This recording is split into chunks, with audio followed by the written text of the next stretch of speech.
তুমি কবরস্থানে যাবে, গোরস্থানে তুমি সালাম দাও। সালাম দাও মানে ওখানে সালামটা হয়ে যাবে দিয়া, হে কবরবাসী, ও যত মৃত্যু ব্যথিত কবরবাসী শুয়ে রয়েছে, তোমাদের আত্মারা মৃত্যু যন্ত্রণা সহ্য করে নিয়েছে, এখন নীরব নগরে শুয়ে আছো। আমি একজন জীবিত তোমাদেরকে দোয়া দিছি, তোমাদের ওপরে আল্লাহর শান্তি বর্ষিত হোক। আল্লাহ তোমাদেরকেও মাফ করুন, আমাদেরকেও মাফ করুন। তোমরা আগে এসেছো, তোমাদের সময় কাল আগে ছিল, তোমরা আগে পৌঁছে গেছো, আমরাও পেছনে পেছনে তোমাদের এই জায়গাতেই আসবো। একটা আপনাদের বীরভূম জেলাতে একটা গোরস্থানে লেখা আছে, এই রকম মেন রাস্তা, আমি জায়গাটার নাম বলবো না, এই রকম ন্যাশনাল রোডের ধারে বিরাট বড় গোরস্থান লেখা আছে। 3 লাইন কথা। প্রথম লাইনে লেখা আছে, হে পথিক, চলার পথে আমাদের জন্য দোয়া করে যাও। হে পথিক, চলার পথে আমাদের জন্য দোয়া করে যাও। দ্বিতীয় লাইনে লেখা আছে, হে পথিক, তোমরা আজকে যেখানে, আমরা কালকে ছিলাম সেখানে, তোমরা আজকে যেখানে, আমরা কালকে ছিলাম সেখানে।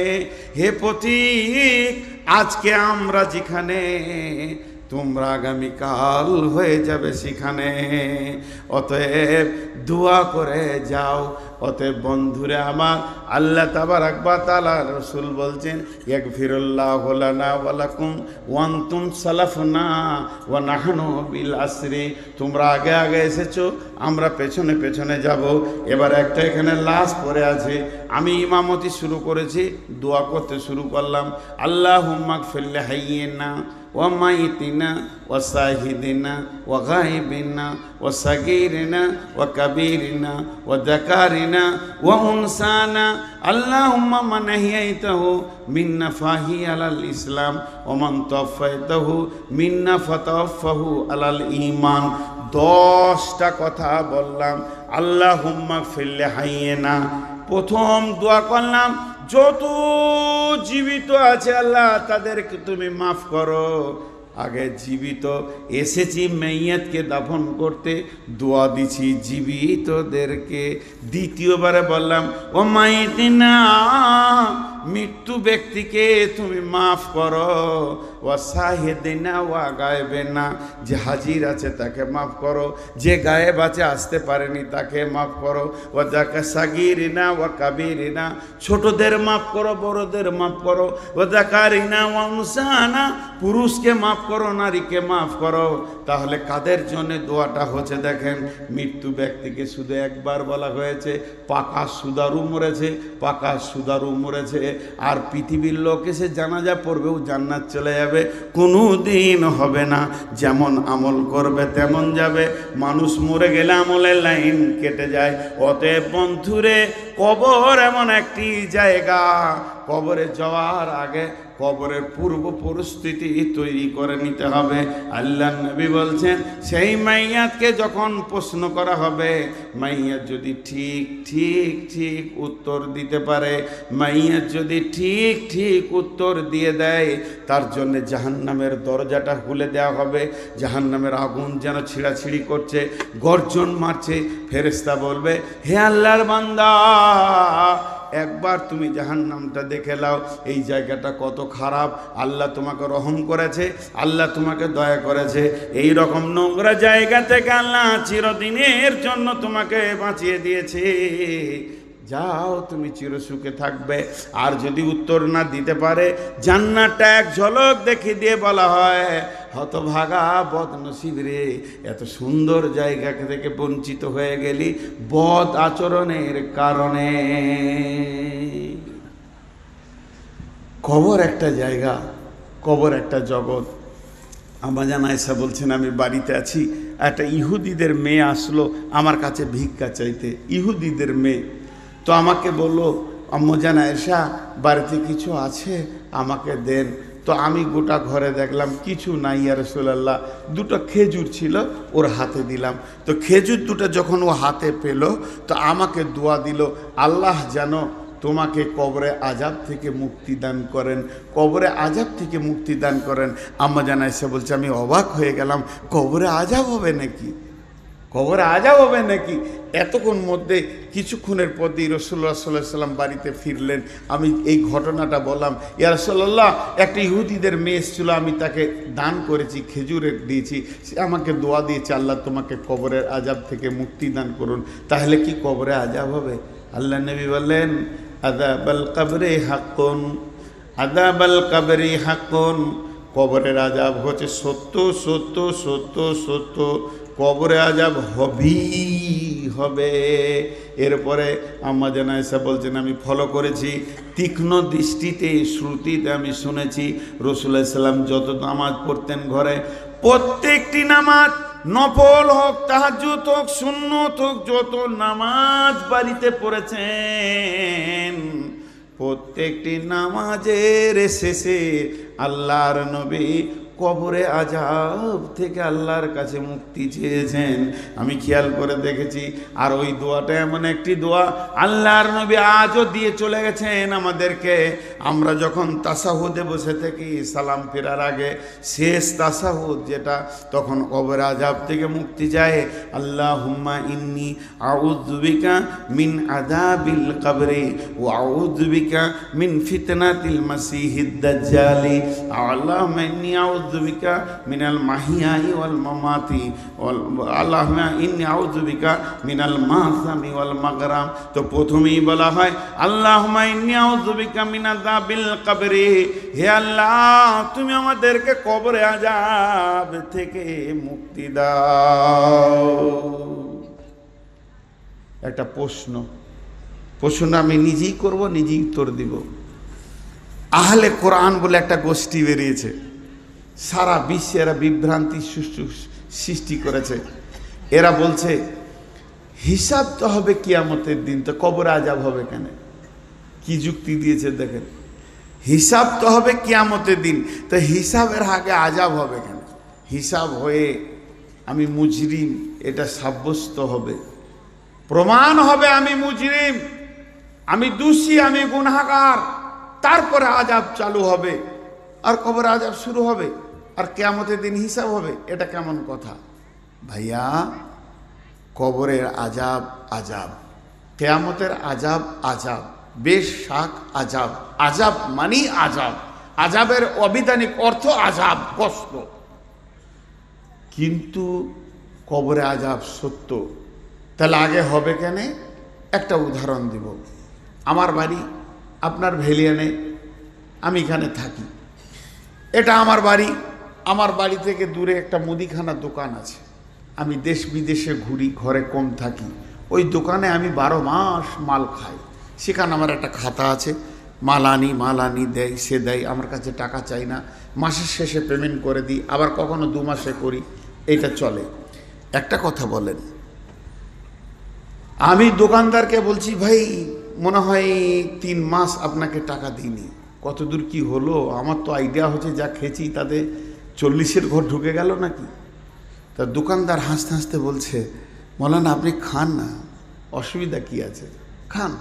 তা আমিও একটু ব্যস্ত, তো হিসাবটা এই এপ্রিল মাসের শেষে বসবো কিংবা মে মাসের 10 তারিখে বসবো। হিসাবের একটা ডেট হয়ে গেল, হিসাবের দিন হয়ে গেল।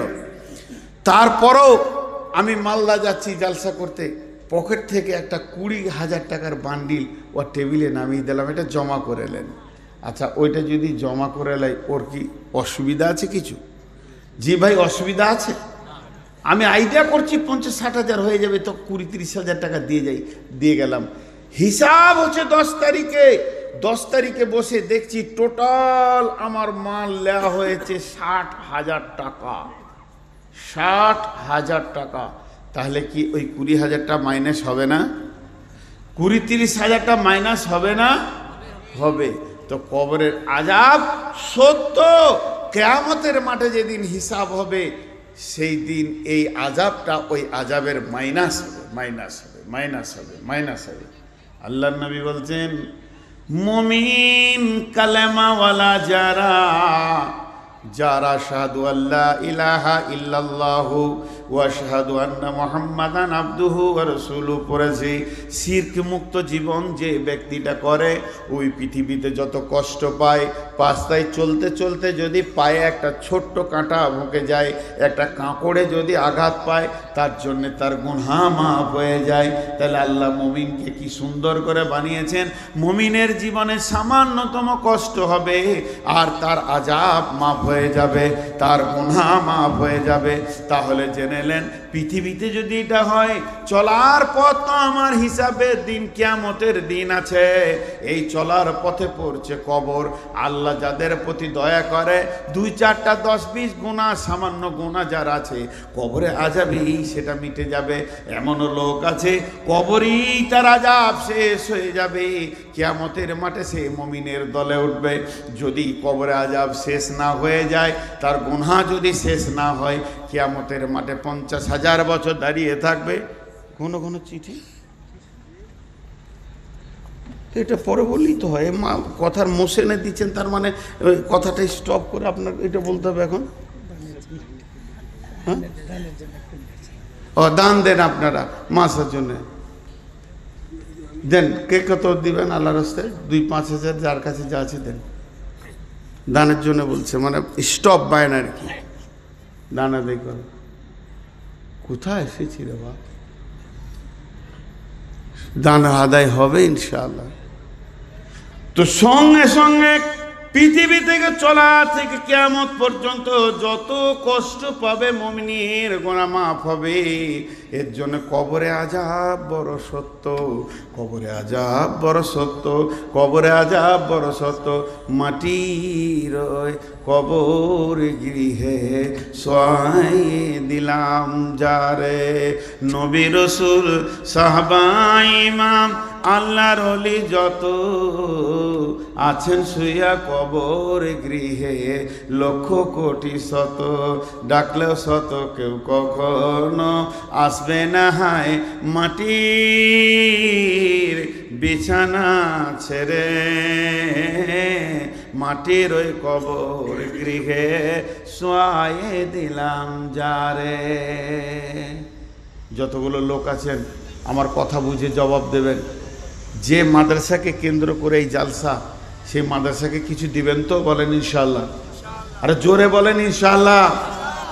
কারণ মাদ্রাসার কমিটি সবসময় ভয় কেছে দিবে কি দিবে না। হ্যাঁ, এটা কথা ঠিক। সারা বছর মাদ্রাসা চলে, এই জালসা কালেকশন ধান ওষুধ দিয়ে আল্লাহ তাবারক ওয়া তাআলা আমাদেরকে চালানো করায়। মুসলমানদের এই অদ্দা আছে বলি চলে। তা অতএব মাদ্রাসাকে দিবেন। আমি 2 মিনিট আর কথা বলে নিই। তাহলে এর নাম হলো কবর। কবর হচ্ছে একটা জান্নাতের টুকরো, কবর হচ্ছে জাহান্নামের সুলুঙ্গ। অতএব কবর না দেখে কেউ জান্নাত যেতে পারবে না। এমন সিস্টেমেট আল্লাহ বানিয়ে দিয়েছেন আমাদেরকে, প্রত্যেককেই কবরকে গ্রহণ করতেই হবে, আলামে বারজাক মরতেই হবে, তারপরে জান্নাত জাহান্নাম আছে, মত থেকে কেউ বাদ যাবে না। কিন্তু কবরে প্রশ্ন তো 3টি। হযরত ওসমান গনি কবর দেখলে ঝরঝর করে কাঁদতেন। সাহাবীরা প্রশ্ন করলেন, আমিরুল মুমিনিন খলিফাতুল মুসলিমিন, আপনি জাহান্নামের কথাতে যত না বেশি কাঁদেন, কবরের কথাতে কেন বেশি কাঁদেন? হযরত ওসমান গনি উত্তর দিয়েছিলেন, ভাই সকল শোনো, আল্লাহর নবী বলছেন যে কবরে ধরা পড়ে যাবে সে সব জায়গায় ধরা পড়বে, আর যে কবরে ছাড়া পেয়ে যাবে সব জায়গায় ছাড়া পেয়ে যাবে। কবর এমন একটা চেকের জায়গা, ইমিগ্রেশনের জায়গা, এখানে ধরা পড়তেই হবে। জি, একটা ছেলের মানে ওই কবর একটা জায়গা, এখানে চেক আপ। আজ ভারতের লোক বাংলাদেশ যাবে, বাংলাদেশের লোক ভারত আসবে, ভারতের লোক আর কোনো দেশ যাবে, সেই দেশের লোক ভারত আসবে। মধ্যেখানে বর্ডারে এমন চেক আপ হবে, শুল্ক চেক আপ, শুল্ক কাস্টম আছে, শুল্ক সেখানে চেক আপ, সূক্ষ্ম থেকে সূক্ষ্ম চেক আপ হবে। যেই লোকটা 1 নম্বর না 2 নম্বর, স্মাগলার না কালাবাজারি, সব চেক আপ করে পার করেই হবে। তা আল্লাহ তাবারক ওয়া তাআলা ওই রকম কবরে ফেরেশতা দিয়ে চেক করে নেবে। 3টে প্রশ্নতে চেক হয়ে যাবে। জি, এখানে পার হওয়া খুব মুশকিল, একটা ছুঁচ নিয়ে পেরিয়ে যাওয়া খুব মুশকিল। একটা ছেলের কম্বল হারিয়ে গেছে, বুঝলেন, কম্বল তো গোরস্থানে বসে আছে, সারাদিন ওই গোরস্থানের পাঁচিরটাতে বসে আছে। তো ওকে একজন সকালে হাট যেছে, নোলহাটিতে দেখছে যে বসে রয়েছে, রফিকুল বসে গোরস্থানে, আবার বিকাল আসছে দেখছে হ্যাঁ ওইখানেই বসে আছে। তো ওর সম্পর্কে চাচা হলো, তো বলছে ভাতিজা গোরস্থানে কেন বসে রে বাপ, তোকে সারাদিন দেখছি যে গোরস্থানে বসে আছিস, তোর দাদাকে দাদিকে মনে পড়েছে তার লেগে? বলছে না চাচা, ওই যে চেন্নাই থেকে কম্বলটা এনেছিলাম না, ওইটা চুরি হয়ে গেছে। আমার তো ঘর ভালো নয়, ভাঙাচোরা ঘর, আমি কাজে গেছি খাটতে কোথা, আর কে চুরি করে নিয়েছে। তো তোর কম্বল চুরি করেছে তোর ঘর থেকে চোরে, আর তুই গোরস্থানে এসে বসে আছিস, তা মনে হচ্ছে মরা লোকে চুরি করেছে নাকি? ওরা দিবে? এই বল ভাই কে নিয়েছিস, দিয়ে দে। যেখানে 5টা লোক আছে জাল সাথে বল একবার মাইকে, আমার কম্বলটা লাল কম্বলটা নিয়ে চোখে দিয়ে দাও। তো কবরস্থানে বসে আছি, খ্যাপা নাকি তুই? ও তখন ওর চাচাকে বলছে খ্যাপা আমি লয়, খ্যাপা তুমি। কেন? বলে তারতেও হাঁপ দৌড়তেও হাঁপ। হাঁপ মানে কি? দৌড়লে হাঁপ লেগে যায়, হিসফিস করে, ওটাকে হাঁপ। এক কথাই বলছে তারতেও হাঁপ দৌড়তেও হাঁপ। আমি আপনার কাছে আম চুরি করেছি একটা, আর আপনি আমাকে লাঠি নিয়ে তেড়েছেন 3 কিলোমিটার। লাভ কি হলো আপনার? আমি যতটা দৌড়েছি আপনি ততটা দৌড়েছেন। চোরও যতটা দৌড়েছে বাড়ির মালিক অতটাই ধরেছে, তার থেকে আমি আম পেয়েছি 50 হাত দূরে ছিলাম, এইটাই পার্থক্য। তা লাভ কি হলো? যে মালিক হয়েও তাকে ধরতে হলো, তার লাভ কি হলো? ও তো বলছে চাচা আপনি খ্যাপা আছেন, আমি খ্যাপা লই, তার তো হাঁপ ধরতেও হাঁপ। আমি কম্বলওয়ালার পেছনে কেন ধরবো? আমি চেক আপের জায়গায় বসে আছি, যেখানে যাক কম্বল ফেলে যেতে হবে। এখানে আমি দরখাস্ত দিতে এসেছি মেন গেটে, এইদিকে ঢুকতেই হবে, আমার কম্বলকে ফেলে দিয়ে তারপরে যেতে হবে। কারো বাবার ক্ষমতা নেই একটা ছুঁচকে নিয়ে কবরে পার হয়ে চলে যায়। 4টিখানি কথা নয়, জমি জায়গা সব দাবিয়ে নিয়েছি, সব ওখানে শুল্ক বেরিয়ে যাবে। কিন্তু শুনেলেন হযরত ওসমান বলছেন কবরে যে বেঁচে যাবে সব জায়গায় বেঁচে যাবে। কথাটা একবার সত্য নয়, দুবার সত্য নয়, 1000বার সত্য, লাখবার সত্য। তাহলে কবরে প্রশ্ন কয়টা হবে? কবরে প্রশ্ন হবে 3টি। মান রব্বুকা মা দিনুকা মান নবিয়ুকা।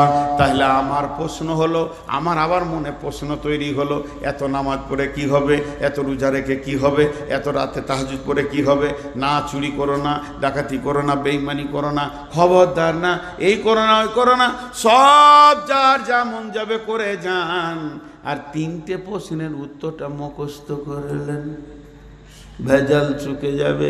ফেরেশতা বলবে মান রব্বুকা, আমি বললো রব্বি আল্লাহ। মা দিনুকা, দিনুল ইসলাম।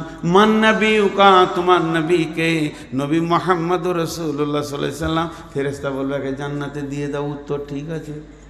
বুঝলি? সারা জীবন সুদ খাও, চুরি করো, লম্পটি করো, জুয়া খেলো, তাস খেলো, যার যা মন যাবে করো, প্রশ্ন 3টে খালি মুখস্থ করে নিতে হবে ঝেড়ে, যেন ভুল না হয়। তাই যদি হতো বুদ্ধি দিয়ে পার হয়ে যাওয়া, একটা মৌলবি জাহান্নাম যেত না, সব মুখস্থ আছে। 2 বছর যে মাদ্রাসা দেখেছে তার মুখস্থ হয়ে গেছে কবরের প্রশ্নের উত্তর। আমি তো বাচ্চাতে মুখস্থ করেছি যখন মাদ্রাসা 1-2 বছর থেকেছি। এই যাও মান রব্বুকা রব্বি আল্লাহ, মা দিনুকা দিনুল ইসলাম, মান নবিয়ুকা নবী মুহাম্মদ রাসূলুল্লাহ সাল্লাল্লাহু আলাইহি সাল্লাম, হয়ে গেল। তাহলে আমাকে আর কে আটকায়? আমাকে কে আটকায়? জি, একটা ছোট্ট গল্প আবার শোনাবো। এক বুড়ি মানুষ মানে মুরব্বী। আমার মাকে আমার খুব কম মনে পড়ে। আমার মা আমাকে 5 বছর 6 বছরে রেখে দুনিয়া থেকে চলে গেছেন আল্লাহর ডাকে। আমার মাকে আল্লাহ জান্নাত নসিব করুন। কিন্তু আমার চাচিকে খুব মনে পড়ে। তো চাচির কাছে যখন বসতাম, খুব মুরব্বী মানুষ, সাদা সিধে মানুষ ছিল, কোনো প্যাঁচ বুঝতো না। তো ও বসলি একটা কথা বলতো, কি কবরে জবাব দিব? ওর আখেরাত ফাকেরাত অত হাদিস মুখস্থ নেই, কবরে কি করে জবাব দিব রে বাবা, কবরে কি করে? ওর একটা জিনিস মনে পড়তো, তাহলে কবরকে ভয় করে। একরকম ওই রকম মুরব্বী মানুষ, বুড়ি মানুষ, ওর বয়স 70 বছর হয়ে গেছে। তো ও খালি কবরকে নিয়ে চিন্তা করে, কবরে কি জবাব দিব, কবর। ওর পেটের বেটা ল নিয়ে পড়তে গেছে, আইন পড়তে গেছে, তর্ক পড়তে পড়তে নাস্তিক হয়ে গেছে। ওর পেটের বেটা বলছে আল্লাহ নাই, আখেরাত নাই, কিয়ামত নাই, কবরে আযাব নাই, যে যা পারবি করে লেগা। মা বড় ইমানদার আর বেটা হলো নাস্তিক। এবার বেটাকে তো মা খেতেই দিবে, মা খেতে দিচ্ছে, সকালে উঠে কোর্ট যাবে, তো রুটি দিছে, তরকারি দিচ্ছে, আর বলছে বেটা নামাজ পড়ে বাবা, কবরে কি জবাব দিবি? তো রুটি খেতে খেতে বলছে তুই বুঝিস না গে, বলা খাম খায়া তো তুই বুঝিস, বল আম বুকেই না। ই জানে আর মাথায় কিছুই নেই। মা তো ঘুরিয়ে ঘিরিয়ে একটাই কথা বলছে, কবরে কি জবাব দিবি? 3 দিন কোর্ট বন্ধ আছে, সকালবেলায় উঠে খাতা কলম নিয়ে মসজিদে হাজির। ইমাম সাহেব দেখছে গাঁয়ের পাকা খচ্চরটা এসছে আর কি। গোটা দুনিয়া ওকে চিনে যে ইসলাম মানে না, কিছুই মানে না। তাও ইমাম সাহেবকে বলছে, এই ইমাম সাহেব শোনেন, কথাবার্তা দেখেন ওর, আপনারা সব মানুষকে বিভ্রান্ত করে রেখে দিয়েছেন, কী সব কবর ফবর বলছেন, কবরে কি প্রশ্ন হবে বলেন তো? বলে ইজাউ জিয়াল মাইয়াতু ফিল কাবরে আতা হুমালা কানে ভাইয়া কোলা নে মান রব্বুকা মা দিনুকা মান নবিকা। বলে দাঁড়ান আমি লিখিলি, মান রব্বুকা মা দিনুকা মান নবিকা। উত্তর কী হবে?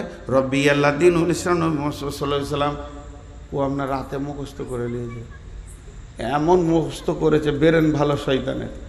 হ্যাঁ, নাস্তিক কেমনি হয়েছে, বুদ্ধি ভালো, দিয়ে মুখস্থ করে নিয়েছে। সকালে ঘুম থেকে উঠে বিরাজ করছে, মা জিজ্ঞেস করছে বেটা ফজর পড়লি, কবরে কি জবাব দিই? বলছে শুনেলে, খালি শুনেলে, তোর মুখস্থ আছে কি ঠিক করে বল। মা তো ভেবা খেয়ে যায়, কি বলে কবরে জগৎ তোর হবে, মান রব্বুকা রব্বি আল্লাহ মা দিনুকা দিনুল ইসলাম মান নবিয়ুকা নবী মুহাম্মদ রাসূলুল্লাহ সাল্লাল্লাহু আলাইহি সাল্লাম। দেখ আমি মুখস্থ করে নিচ্ছি, তার মানে আমি পেরিয়ে যাবো, আমার পরীক্ষায় পাস। এবার তুই কি করবি দেখ গা, তোর তো মুখস্থ হবে না বুড়ি মাথায়। মা বলছে বেটা রে, তোর পেটে আমি হয়নি, আমার পেটে তুই হয়েছিস। তোর পেটে আমি হয়নি, আমার পেটে তুই হয়েছিস। তাহলে তোকে একটা গল্প শোনায়। দুই বন্ধু ছিল এই গ্রামে, একটা গ্রামে দুই বন্ধু ছিল। এক বন্ধু একটা ময়না পাখি নিয়েছে, এই বাড়িতে খাঁচাতে রেখে দিয়েছে, আর গোটা গাঁয়ে বলে বেড়াচ্ছে আমার ময়না কথা বলে, আমার ময়না কথা বলে। ওর বন্ধু বলছে তর্ক 1000 টাকা তোকে দিব, তোর ময়না কথা বলে না। বলছে তাহলে চল একটা সাক্ষী নিলে চায়ের দোকানে, চল তোর ময়নাকে দেখতে যাব। সাক্ষীটা যে ময়নার কাছে পৌঁছিয়েছে, তো ময়নাটা বলছে আসসালামু আলাইকুম, কেমন আছেন?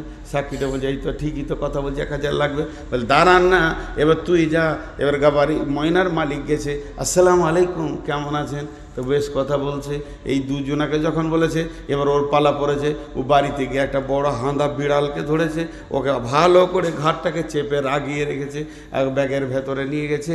এবার ময়নাটা কাছে গেছে, ময়না মাথা নামিয়েছে সালাম দিব বলে, আর হাঁদা বিড়ালটাও সামনে তুলে ধরেছে। বিড়ালটা যখন ম্যাও করেছে, তখন পাখিটা ছিটপিট করে খাঁচার ভিতরে চি করে শব্দ উঠেছে। সালাম ভুলে গেছে, কেমন আছেন ভুলে গেছে। একবার তখন বলছে বাবা দেখ তোর ময়না কথা জানে না, বরং বুলি জানে, আর শিখানো বুলি। এই বিড়াল থেকে ভুলে গেছে, শিখানো বিলি মনে থাকবে না। তুই যেটা মুখস্থ করেছিস, আজরাইলকে দেখলে তুই তো দূরের কথা, তোর বাপেরও মনে থাকবে না। যতই মুখস্থ কর, আজরাইলকে একবার দেখবি, মুনকির নাকিরকে যখন দেখবি, তো তো তো তো তো তো তো হা হা লাদেরি ছাড়া কিছুই বলতে পারবি না। কোনো মুখস্থ কাজে লাগবে না, মুখস্থ করে কবরে গিয়ে কাজে লাগবে না। তাহলে কবরে কি করে প্রশ্নের উত্তর দেবেন? এই কথাটা আমি 3 মিনিটের মধ্যে বলবো। 3টে উত্তর কিভাবে দেবেন? আল্লাহ তাবারাক ওয়া তাআলা বলছেন আলাস্তু বিরাব্বিকুম, আমি কি তোমাদের প্রভু নয়? আমরা বলেছিলাম কলু বালা। তাইলে পৃথিবীর শুরু লগ্নে আত্মাদেরকে বানানোর পরে বললেন আলাস্তু বিরাব্বিকুম, আমি কি তোমাদের রব নই? আমরা বলেছিলাম কলু বালা। এই পড়াটা পড়িয়েছেন কে? আল্লাহ। সাবজেক্টটা পড়িয়েছেন কে? আল্লাহ। সেই দিন প্রফেসর ছিলেন কে? আল্লাহ। শিক্ষক ছিলেন কে? আল্লাহ। মুদারিস ছিলেন কে? আল্লাহ। এবার সারা জীবনটা আল্লাহর ওপরে ভরসা করে চলতে হবে। ওয়া আলা রাব্বিহিম ইয়াতাওয়াক্কালুন, আল্লাহর ওপরে যে ব্যক্তিটা ভরসা করে দুনিয়া করবে, যার বিশ্বাস আমার আল্লাহ আমাকে খেতে দেয়, আমার আল্লাহ আমাকে রোগ দেয়, আমার আল্লাহ আমাকে সুস্থ করে, আমার আল্লাহ আমাকে সব দিকটা দেখে, সব কিছু আল্লাহর হাতে। এই চিন্তা করতে করতে করতে করতে যে ব্যক্তিটা মরে যাবে আর কবরে ঢোকার পরে তার প্রশ্ন এসে যাবে মান রব্বুকা, ও তখন বলবে রব্বি আল্লাহ। ওর মনে পড়বে আমার রব আমার আল্লাহ। প্রথম প্রশ্নের উত্তর হয়ে গেল। দ্বিতীয় প্রশ্ন মা দিনুকা, তোমার দিন কি? তুমি কোন দিনের লোক? তোমার দিন কি? তোমার ইজিম কি? তোমার মতবাদ কি? তোমার আদর্শ কি? কে বলবে আমার দিনের নাম ইসলাম? তার মানে হচ্ছে কি, ইসলামকে যে আঁকড়ে ধরেছে সেই বলবে আমার দিন ইসলাম। এই বোতলে কি আছে? আমি পান করবো? পান করা যাবে কি যাবে না? সবাই মুখ খোলেন। এই বোতলের পানিটা পান করা যাবে কি না? হ্যাঁ। তা এই বোতলে যে কলের পানি এনেছে, একটা ফার্স্ট ক্লাস বোতল, পানিটা পান করা যাবে? দেখ এ ভুল বলে দিলেন, ডান হাতে ছিল তখন যাবে, বাঁ হাতে যাবে না। এর নাম হলো ইসলাম। ইসলাম যে আইন বলেছে ওই আইনকে সারা জীবন যে মেনে চলবে। ইসলাম আমাকে একটা আইন বলে দিয়েছে। যুবক সবাই খেয়াল করি, ইসলামের আইনকে পুঙ্খানুভাবে মানতে হবে। একটা ছোট কথা বলে দিই, একটা ছেলে একটা মেয়ে প্রেম করেছে, ভালোবাসা করেছে, লুকিয়ে গিয়ে বিয়ে করে নিয়েছে। 4 মাস 6 মাস 1 বছর আসেনি, লুকিয়ে থাকলো। 2 ফ্যামিলি মানেনি। 2 ফ্যামিলি বলছে কাটবো, নদীতে ভাসিয়ে দেবো, বেটি লিব না, ছেলে লিব না। ছেলের বাপ বলছে ছেলে আমার দরকার নেই, ওকে কেটে ফেলে দিব। বেটির বাপ বলছে কেটে ফেলে দিব। যতই রাগ করুক 2 বছর পর দেখবেন বেটি জামাই লে ঘুরছে শ্বশুর। হয় কি হয় না? এটা হয়। তা এবার ওদের যে ইসলামের স্ট্রাকচারে বিয়ে হয়নি, কি করে যে বিয়ে হলো সারা পৃথিবী মানছে না। এবার ওরা যখন বাড়ি এলো 2 বছর পর, মেয়ের বাপ বলছে ফরিদা আমার বেটি, মিজানুর আমার জামাই। মেনে নিয়েছে। মেয়ের মা মেনেছে, মেয়ের বাপ মেনেছে, মেয়ের চাচা মেনেছে, মেয়ের ফুফু মেনেছে, মেয়ের মামা মেনেছে, খালা মেনেছে, ফুল ফ্যামিলি মেনে নিয়েছে, ভাই বোন মেনে নিয়েছে। ঠিক ছেলের বাপ মিজানুর আমার ছেলে, ফরিদা আমার বৌমা। ছেলের বাপ মেনেছে, ছেলের মা মেনেছে, ছেলের মামা মেনেছে, ছেলের মামি মেনেছে, খালা মেনেছে, ছেলের ফুপি মেনেছে, ছেলের চাচা মেনেছে, ভাই বোনরা মেনে নিয়েছে। 2 ফ্যামিলি আনন্দে রয়েছে, আমাদের বেটি জামাই হয়ে গেল, যা ঘটেছিল ঘটেছিল। কিন্তু ইসলামকে জিজ্ঞেস করেন, ইসলাম ফরিদার মিজানুরকে তুমি কি ওদের স্বামী স্ত্রী বলবে? কোরআন বলছে আমি বলবো না, কোনো দিন না। তার জেনা করছে আর যারও সন্তান তৈরি করছে তাদেরকে আমি মানব না। আমার নিজস্ব একটা আইন আছে, আমার আইনের মতে যদি তারা বিয়ে করে তাহলে আমি মানব। অর্থাৎ ইসলামের একটা নিজস্ব গণ্ডি আছে, আইন আছে। ওই আইনের আওতাভুক্ত নিজেকে থাকতে হবে। যে ইসলামের আইনের আওতাভুক্ত থাকবে ওই বলবে কবরে আমার দিন ইসলাম। মান নবিয়ুকা, তোমার নবীকে। আমাকে যদি বলেন তোমার নবীকে, আমি এমনি করে হাত দুটো ছেড়ে দিয়ে বলবো দেখো আমার নবীকে। আমার নবী আমার সুন্নত, নবীর সুন্নত আছে, আমি নবীকে মানি, আমি নবীকে ভালোবাসি, আমি নবীর মতো করে চলি, নবীর মতো পেশাব করি, নবীর মতো পায়খানা করি, নবীজির মতো আমি শুই, নবীজির মতো আমি খাই, ডান হাতে খাই বাম হাতে খাই না। তার মানে আমার নবী নবী মুহাম্মদুর রাসূলুল্লাহ সাল্লাল্লাহু আলাইহি সাল্লাম। যুবক, যতগুলো যুবক আছেন খালি একবার ছোট করে বলছি, রাগ না করলে ভালো হয়। এই যে চুলটা চারিদিকে নাড়া, এইখানে জুতোর বিরাস, এটা কোন নবীর সুন্নত? এটা কোন নবীর সুন্নত? আপনি ওই চুলটা এমনি করে লেড়ে দিয়ে বলবেন যে এটা নবী মুহাম্মদ সাল্লাল্লাহু আলাইহি সাল্লাম করেছিলেন। একটা যুবক বলেন, একটা যুবক বলেন, কে বলবে আমার নবী মুহাম্মদ সাল্লাল্লাহু আলাইহি সাল্লাম? কে বলবে যে নবী মুহাম্মদ সাল্লাল্লাহু আলাইহি সাল্লামকে নিজের বডিতে রাখতে পেরেছে? জি, অনেক কথা। খোরাইন বলে একটা ছেলে ছিল, ওর লম্বা চুল ছিল আর পায়ের নিচে ওর টাকনুর নিচে কাপড় ছিল। আল্লাহ রসুল একদিন গল্প করছেন মসজিদে নববীতে যে মদিনাতে খোরাইন খুব ভালো, কিন্তু আর 2টা কাজ খুব খারাপ। পায়ের টাকনুর নিচে কাপড় থাকে, মাথার পেছন দিকে চুল থাকে। খোরাইন যখন এটা শুনলো, আমার রসুল এই 2টাতে নারাজ হয়েছে, চুলকে চাকু করে কেটে ফেলে দিয়েছিল, পায়ের নিচের কাপড়কে ছেটে ফেলে দিয়েছিল। আমি গোটা পশ্চিমবঙ্গের কথা বলছি না, গোটা বীরভূমের কথা বলছি না, নোলহাটি থানার কথা বলছি না, ভেলিয়ান গোটা গাঁয়ের কথা বলবো না। এইখানে যতগুলো যুবক বসে আছেন, আপনি একবার আপনাকে টেস্ট করেন, আপনি নবীর উম্মত না আপনাকে কোন নবী ওটা দিয়ে গেছে? টাকনুর নিচে আপনার কাপড় কেন আর আপনার মাথার চুল এমন কেন? এই লোক জবাব দিতে পারবে না। কিন্তু যে লোকটা সুন্নত মেনে নিয়েছে, রসুলের খাওয়া উঠা বসা, ও বলবে আমার নবী নবী মুহাম্মদুর রাসূলুল্লাহ সাল্লাল্লাহু আলাইহি ওয়াসাল্লাম। সকলে জোরে বলেন সাল্লাল্লাহু আলাইহি সাল্লাম। বলেন আমার নবী নবী মুহাম্মদুর রাসূলুল্লাহ সাল্লাল্লাহু আলাইহি ওয়াসাল্লাম। তাহলে শুনে নেন, আল্লাহ তাবারক ওয়া তাআলা কবরে এই 3টে প্রশ্নের উত্তর ওই দিতে পারবে যে চিরদিন আল্লাহকে ওপরে তওয়াক্কুল করে চলবে। দ্বিতীয় উত্তরটা যে দিতে পারবে যে ইসলামের ওপরে নিয়ে জীবন কাটাবে, আর যে নবী মুহাম্মদ সাল্লাল্লাহু আলাইহি সাল্লামকে আদর্শ মনে করবে, তার উত্তর সে দিতে পারবে। শুধু একটা কথা আপনাদেরকে বলবো, এতগুলি লোক বসে আছেন, আজকের বক্তব্য শেষ অংশটুকু বলবো, কিন্তু তার আগে একটা কথা বলবো, কোনো আল্লাহর গোলাম আছেন আজকে যে আমার বায়ানটা শুনছেন বা আরও আলেম এসেছে কেন এই মাদ্রাসাটার বদৌলতে? আমি কোনো ভার্সিটিতে পড়ে মৌলানা হয়নি, মাদ্রাসা থেকে হয়েছি।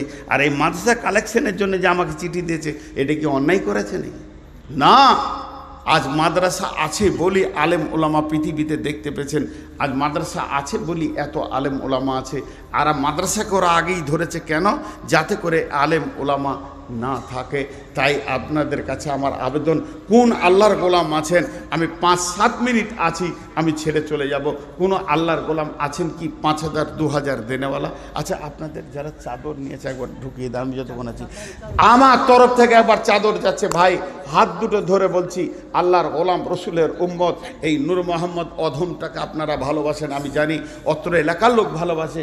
যে যা পারবেন আল্লাহর হস্তে চাদরও দেবেন, কিন্তু 2,000 5,000 দেনেওয়ালা কেউ আছেন? আরও দুটো চাদর দাও, এই আরও দুটো চাদর দাও না, ভিতরে দিয়ে দাও চাদর। জি হ্যাঁ, আর ছেলেগুলো দুটা চাদর 3টে চাদরে যাও আল্লাহর হস্তে। কেউ আছেন আল্লাহর গোলাম রসুলের? সবাই টাকা রেডি করেলেন, পকেট থেকে বের করে। আপনারা এই বাবু এইদিকে চলে এসো, ক্যামেরার এইদিকে, ওইদিকে একটা চাদর যাক। যাক, যার কাছে যা আছে দেন, আল্লাহর হস্তে দেন। মাদ্রাসাতে আছে বলি আজকে কোরআনের তালিম আছে, আলেম ওলামার চেহারা দেখতে পেয়েছেন। আজকে যে দুটি কথা বললাম, এই দেখেন, অত বিয়েই হয়নি তো শাশুড়ির নামে কে দিলে? তোমার তাই ভালো, শাশুড়ির নামে আর দাদাদার নিয়ে কত? 2,000 টাকা। আর তোমার কার নামে? শাশুড়ি হবে ওর নামে? শালা বিটি দেওয়ার লেগে তো মরবে, ছটফট করবে তাইলে। যাক, এই 2,000 টাকা দিয়েছে, তাহলে 1,000 টাকা দিয়েছে, 3,000 হলো। আর কেউ আছেন আল্লাহর গোলাম? আর কেউ আছেন আল্লাহর গোলাম? কেউ আছেন? চটচট করে দেন। মাশাআল্লাহ, জাযাকাল্লাহ, দেন, চট করে দেন। চাদর নিয়ে যারা বাবা এইদিকে একটা চাদর যাও। মাশাআল্লাহ। আরে মাদ্রাসা আছে বলি আজকে আমাদের দিন ঠিক আছে, ইসলাম ঠিক আছে। মাদ্রাসা না থাকলে কি দিয়ে টাকাবেন? আর টাকা দিবেন তো মাদ্রাসাতে দেন। আজও মুসলিমরা বিশ্বকে দেখিয়ে দিয়েছে পশ্চিমবঙ্গে এতগুলো মাদ্রাসা এই টুকরো টুকরো চাঁদাতেই চলছে, কোনো সরকারি সাহায্য নেই। অতএব আল্লাহ আমাদেরকে এই উদার দিলটা রেখে দিয়েছে। আল্লাহর হস্তে 3 জন 3 দিকে হয়ে যাওয়া, একসঙ্গে হয়ে গেলে হবে না। আর কেউ আছেন আল্লাহর গোলাম? আমি 2 মিনিট আছি আপনাদের সামনে, আমি কথা বলি, কালেকশনটা চলুক। 5,000 2,000 1,000 দেনেওয়ালা? আহা, মমতাজ বেগম মৃত্যু বাপের নামে 1,000 টাকা দান করেছেন। মাশাআল্লাহ। এই যে আফজাল আমার আগে কালেকশন করছিল, কত ছন্দ জোয়ার পেটে আছে আল্লাহ জানে, একটি রাখবে, আমি ছন্দ করতে পারি না ভাই। এবার অতএব দোয়া করছি, আল্লাহ মমতাজ বেগমের আব্বাকে জান্নাতুল ফেরদৌস নসিব করুন, গুনাহকে মাফ করুন। উনি দান করেছেন, ওনাকেও আল্লাহ বাপের সঙ্গে কিয়ামতের মাঠে দিদার করুন এবং জান্নাতুল ফেরদৌস নসিব করুন। কিয়ামতের দিনে রসুলের হাতে পানি পার করার তৌফিক দান করুন। যারা দান করছেন তাদেরকেও। আমি আজকে টোটাল বক্তব্যটা আপনার সামনে তুলে ধরছি। এটা বিশেষ একটা বক্তব্য সব জায়গায় রাখছি, সেটা হচ্ছে আমরা রেডি আছি যে কোনো সময় ইনশাআল্লাহ দিন কায়েম হবেই। দিন সমূলে মুসলিমকে ধ্বংস করতে পারবে না, রসুল বলে গেছেন। অতএব আমরা রেডি আছি। এটা আমার প্রথম ছিল আপনাদেরকে বার্তা পৌঁছিয়ে দেওয়ার। দ্বিতীয় আজকের বক্তব্যের বিষয় ছিল কবর। কবর একটা এমন জায়গা যেখানে সবাইকে যেতে হবে। সব থেকে কম সময় যে কবরে শুবে 40 বছর শুয়ে থাকবে এবং কবরের 3টে প্রশ্নে যে উত্তর দিতে পারবে সব জায়গায় বেঁচে যাবে। আর 3টে প্রশ্নের উত্তর, মান রব্বকা, মা দিনুকা, মান নবিকা, উত্তর ওই দিতে পারবে যে রবের উপরে তওয়াক্কুল করে জীবন কাটাবে। উত্তর ওই দিতে পারবে যে ইসলামের আইনকে মেনে চলবে, আওতাভুক্ত থাকবে ইসলামের আইনের ভিতরে। আর উত্তর ওই দিতে পারবে যে নবী মুহাম্মদ সাল্লাল্লাহু আলাইহি সাল্লামের সুন্নতগুলোকে নিজের জিন্দেগিতে বাস্তবায়ন করবে। আল্লাহ তাবারাক ওয়া তাআলা আমাদেরকে শোনা বলার থেকে বেশি করে আমল করার তৌফিক দান করুন। আল্লাহুম্মা আমিন। আল্লাহুম্মা সাল্লি আলাইহি, আল্লাহুম্মা বারিক আলাইহি। আর কে আছেন ভাই আমার? দেন, চটচট করে দেন। ওই যে যারা দাঁড়িয়ে আছে ওদের কাছেও নিয়ে যাওয়ার বাবা চাদরগুলো। আল্লাহ যারা দান করছেন তাদের দানগুলোকে কবুল করে নেন। আল্লাহ যারা দান এর আগে করেছেন, এরপরে যারা করবেন তাদের দানকে কবুল করে নেন এবং হায়াতে তৈয়বা দান করুন। দুনিয়া ও আখেরাতে আল্লাহ তাবারক ওয়া দুনিয়ায় হাসানা দান করেন, আখেরাতে হাসানা দান করেন। আল্লাহ তাবারক ওয়া তাআলা মাদ্রাসার জন্য যারা দিতে রয়েছে তাদের দিলের ভিতরে মাদ্রাসার মহব্বত ভরে দেন। কিয়ামতের দিনে রসুলের হাতে পানি পান করা তৌফিক দান করুন এবং মুরসেরাতে পার করে দিয়ে আল্লাহ জান্নাতুল ফেরদাউস নসিব করুন। আসসালামু আলাইকুম ওয়া রাহমাতুল্লাহি ওয়া বারাকাতুহু।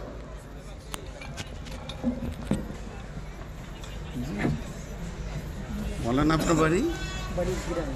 ও গ্রামে।